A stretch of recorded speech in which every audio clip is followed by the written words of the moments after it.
Cordial saludo. Hoy nos encontramos con la exposición de estándares internacionales de libertad de expresión. Esta es una exposición presentada por Alejandro Pardo, David Valencia y quien les habla, Robinson Amortegui. A continuación vamos con el capítulo El derecho al acceso de la información pública. Buenas tardes para todos, continuando entonces con el tema de estándares internacionales de libertad de expresión. Es así como les vengo a hablar del quinto ítem, el cual es el derecho de acceso a la información pública.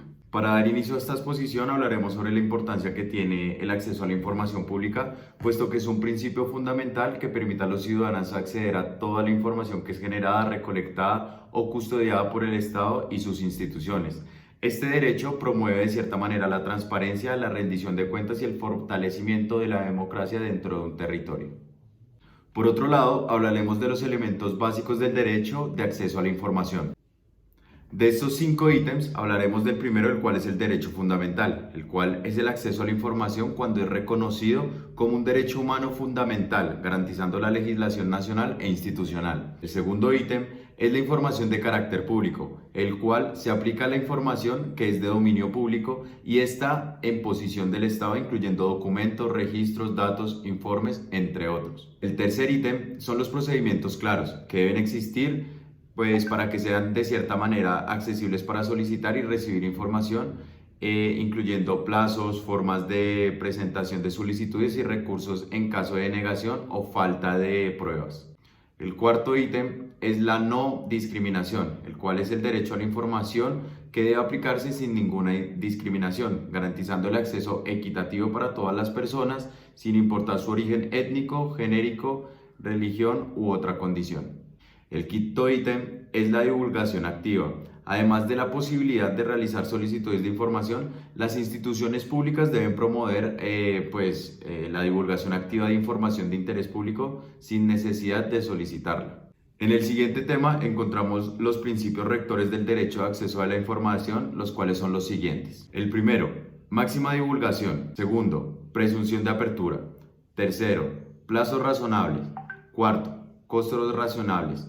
Quinto, protección de datos personales. Asimismo, y no menos importante, el Estado debe cumplir las 8 obligaciones, las cuales van en relación del derecho de acceso a la información, las cuales son: la primera es establecer una legislación, la cual el Estado debe establecer leyes y regulaciones que garanticen el derecho de acceso a la información.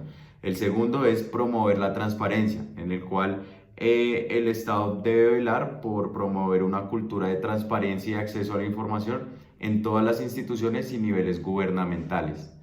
El tercero es la divulgación activa, la cual hace que el Estado deba divulgar proactivamente la información de interés público sin necesidad de una solicitud específica, o sea, que sea algo obligatorio. El cuarto son los procedimientos claros y accesibles, en el cual el Estado debe establecer procedimientos claros y accesibles para que los ciudadanos puedan solicitar y recibir la información que necesiten tener. La quinta es la capacitación y sensibilización, en el cual el Estado debe capacitar funcionarios públicos para sensibilizar a la sociedad sobre el derecho del acceso a la información. Sexto, debe responder a las solicitudes, en el cual el Estado va a tener siempre la obligación de responder a las solicitudes de acceso a la información en un plazo razonable. El séptimo ítem, como lo antes mencionado, es la no discriminación, en el cual el Estado debe promulgar por garantizar que todas las personas tengan igualdad de condiciones para poder ejercer su derecho de acceso a la información sin ninguna discriminación en todo el territorio.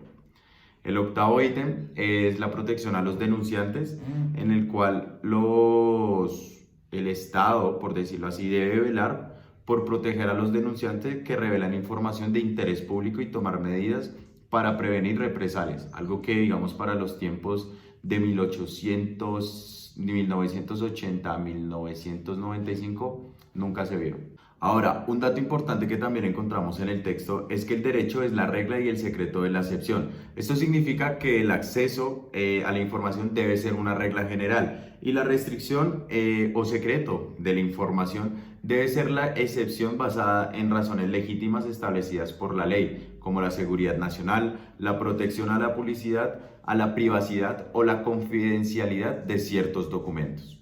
Por otro lado, las 5 informaciones que pueden ser retenidas de forma legítima por razones de seguridad nacional son las siguientes. El primer ítem, información sobre defensa y seguridad militar. Para esto es importante tener mucha privacidad por parte del Estado, puesto que no se pueden dar a conocer a todas las personas cuáles son las estrategias militares, cuáles son los golpes que van a tener para grupos militares. Entonces, en eso sí deben tener legítima seguridad. En el segundo ítem encontramos la información sobre inteligencia y espionaje, en el cual los métodos y fuentes de inteligencia, así como la información relacionada con operaciones de espionaje, pueden ser restringidos para proteger la seguridad nacional. El tercer ítem es la información sobre antiterrorismo. La divulgación de cierta información relacionada con actividades antiterroristas puede ser restringida para evitar poner en riesgo las operaciones y seguridad del país. El cuarto ítem es la información diplomática y relaciones internacionales. La divulgación de información diplomática sensible, como las comunicaciones entre gobiernos o la posición negociadora de acuerdos internacionales, puede ser restringida para proteger los intereses nacionales. Quinto ítem es la información sobre infraestructura crítica. Los detalles sobre la seguridad y funcionamiento de infraestructuras críticas como centrales nucleares o redes de comunicaciones pueden ser restringidos para evitar acciones que pongan en peligro la seguridad nacional. A continuación vamos a exponer sobre pluralismo y diversidad de los medios de comunicación. Antes que nada es importante saber que plural son varios. Así que esto se trata como tal del derecho a la diversidad, tanto derecho como obligación, de que no se puede monopolizar los medios de comunicación, que se tiene que permitir la variedad. Así es como uno de los casos más importantes en cuanto a la pluralidad de los medios en Colombia es relacionado con el tema de Canal RCN versus Canal Caracol. En el 2013, la Superintendencia de Industria y Comercio de Colombia sancionó a los canales de televisión RCN y Caracol por prácticas anticompetitivas que afectaban el pluralismo y la diversidad en el mercado de la televisión abierta. Ambos canales fueron acusados de llevar a cabo acuerdos de exclusividad con productores y distribuidores que limitaban los contenidos de la oferta de programas y restringía la competencia en el sector. La sanción impuesta por la SIC consistió en multas millonarias y la obligación de modificar los contratos de exclusividad para permitir la entrada de nuevos competidores y promover la diversidad de contenidos en la televisión colombiana. Esta decisión buscaba fomentar un entorno mediático más plural, donde se garantizara el acceso a una variedad de propuestas audiovisuales y se promoviera la competencia justa entre los diferentes actores del mercado. En el caso de RCN y Canal Caracol, es un ejemplo importante que resalta la necesidad de regular y evitar la concentración indebida de la propiedad de los medios, así como de promover el acceso equitativo a la producción y distribución de contenidos. A través de esta sanción se buscó garantizar un mayor pluralismo y diversidad en la oferta televisiva de Colombia, fortaleciendo así los derechos de los televidentes y la calidad del debate público en el país. Buenas tardes para todos. Continuamos con el tema número 6, pluralismo y diversidad en los medios de comunicación. Vamos a hablarles sobre los temas de la importancia del pluralismo y la diversidad de los medios de comunicación, la libertad de expresión, abarcando el derecho a utilizar cualquier medio para difundir el pensamiento y llegar a un amplio público, las medidas que se requieren para evitar el control monopolístico de los medios y garantizar la pluralidad y diversidad de fuentes y opiniones, de los aspectos para lograr el pluralismo y la diversidad, los cuales son necesarios para contar con medios privados, públicos y comunitarios. Vamos a hablar de 10 indicadores para un entorno mediático plural y diverso, las regulaciones efectivas que se deben tener y la diversidad como objetivo de cualquier regulación relacionada con los medios de comunicación. Para empezar, el pluralismo y la diversidad de los medios de comunicación se refieren a la existencia de una amplia gama de voces, perspectivas y opiniones en el entorno mediático. Esto implica no solo tener una variedad de tipos de medios tradicionales como lo son la prensa, la radio, la televisión, sino que también se deben abarcar los medios digitales, entre otros medios que son importantes para que podamos expresarnos, sino también garantizar la diversidad en la propiedad económica de los medios de comunicación y en el entorno, en el contenido periodístico.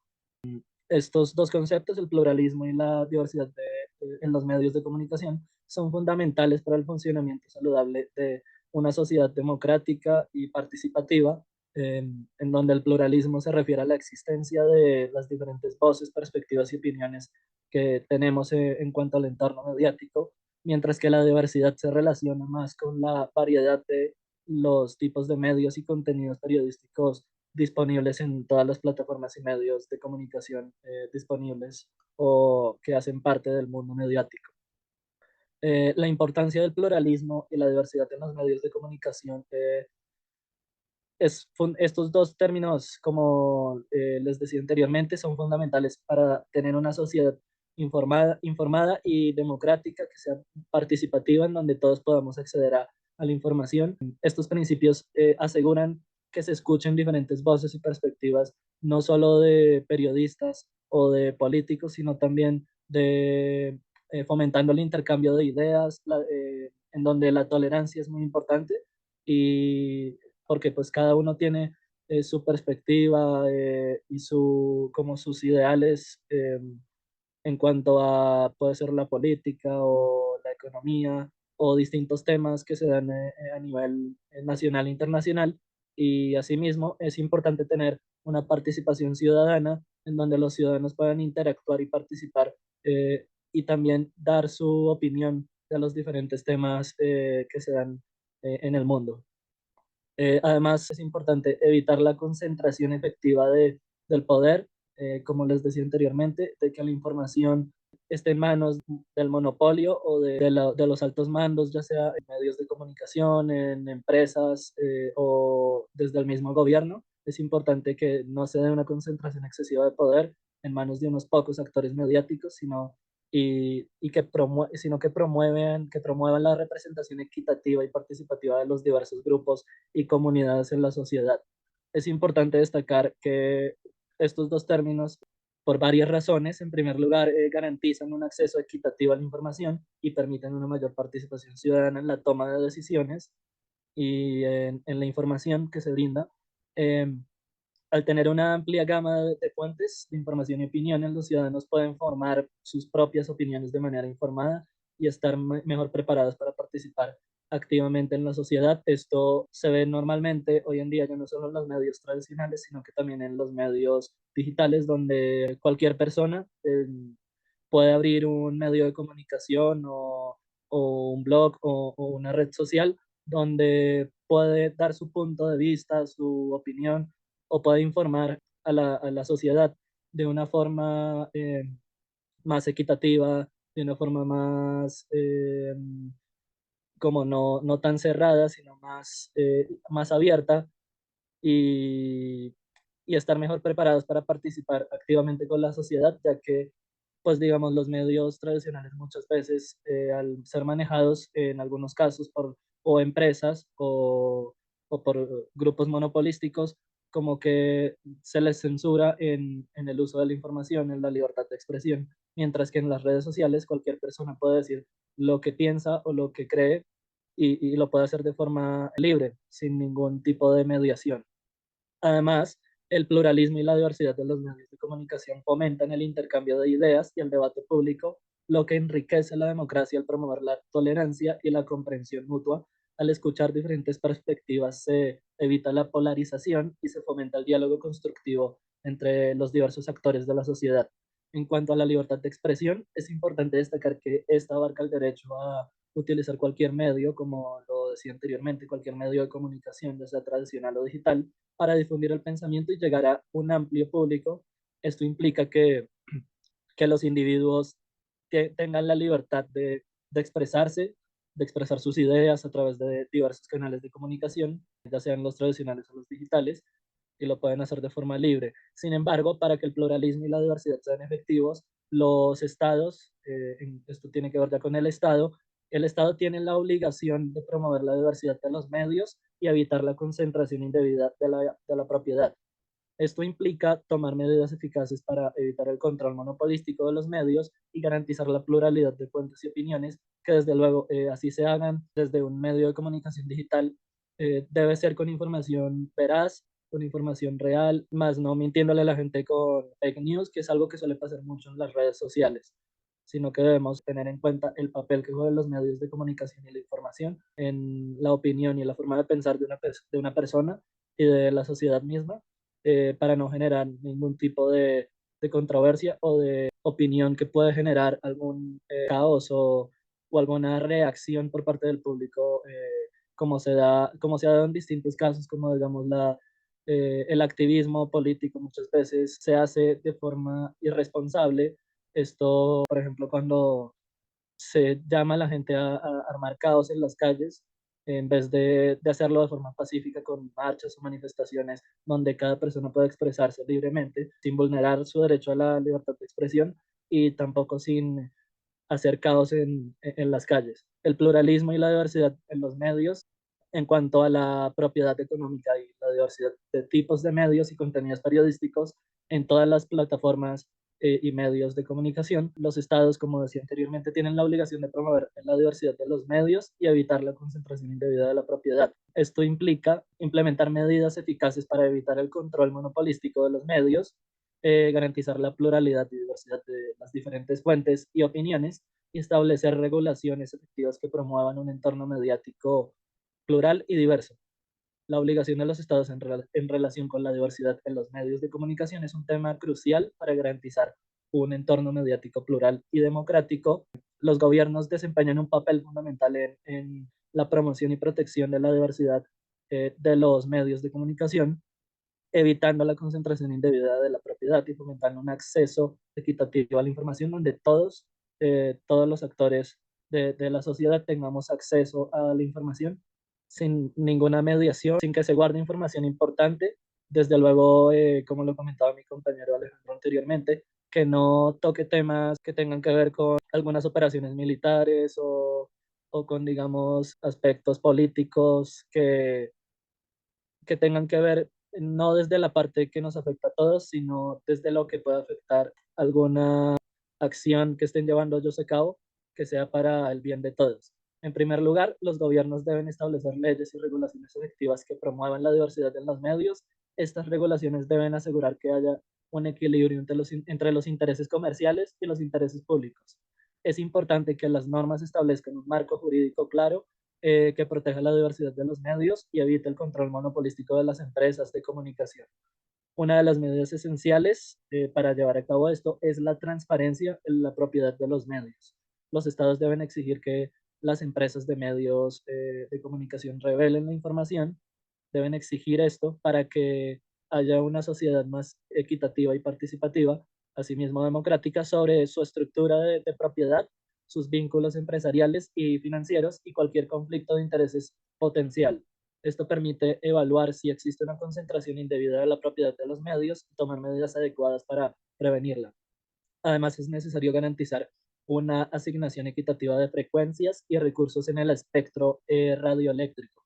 Esto implica que los estados deben establecer mecanismos justos y transparentes para la distribución de las licencias de radiodifusión y asegurarse de que exista una representación diversa de actores en el sector. La participación de la sociedad civil también desempeña un papel importante en la promoción de la diversidad de los medios. Los estados deben fomentar la participación de las organizaciones y los ciudadanos en los procesos de toma de decisiones relacionados con los medios de comunicación de la sociedad. Esto, esto puede incluir consultas públicas, audiencias, debates y mecanismos de rendición de cuentas que permitan a la sociedad civil contribuir en la elaboración y evaluación de políticas relacionadas con los medios. Esto, por ejemplo, se dio en el gobierno anterior, cuando, con los anteriores gobiernos, específicamente el anterior, que recuerde, cuando el gobierno se reunía con distintos actores sociales de la sociedad civil para escuchar lo que sus puntos de vista, sus ideas, sus necesidades y asimismo poder contribuir en la elaboración y evaluación de políticas públicas y sociales. asimismo con las políticas relacionadas con los medios. La evaluación de consecuencias es otra herramienta clave para garantizar un entorno mediático plural y diverso, ya que los estados deben establecer mecanismos para evaluar el impacto de las políticas y regulaciones en la diversidad de los medios y deben ajustarlas si es necesario. Esto implica monitorear el acceso a la información, la variedad de voces y perspectivas presentes en los medios y la calidad de la cobertura periodística. Todo esto con el objetivo de garantizar un entorno mediático plural, diverso e informado, donde se promueva la libertad de expresión y se respeten los derechos de todas las personas a acceder a una variedad de fuentes y opiniones e información que puede serles útil e importante para su bienestar. Así es como concluimos esta exposición sobre estándares internacionales de libertad de expresión. Esta fue una exposición realizada por Alejandro Pardo, David Valencia y quienes habla Robinson Amortegui. Agradecemos a la profe Estela por darnos esta oportunidad de presentar por medio de video esta exposición.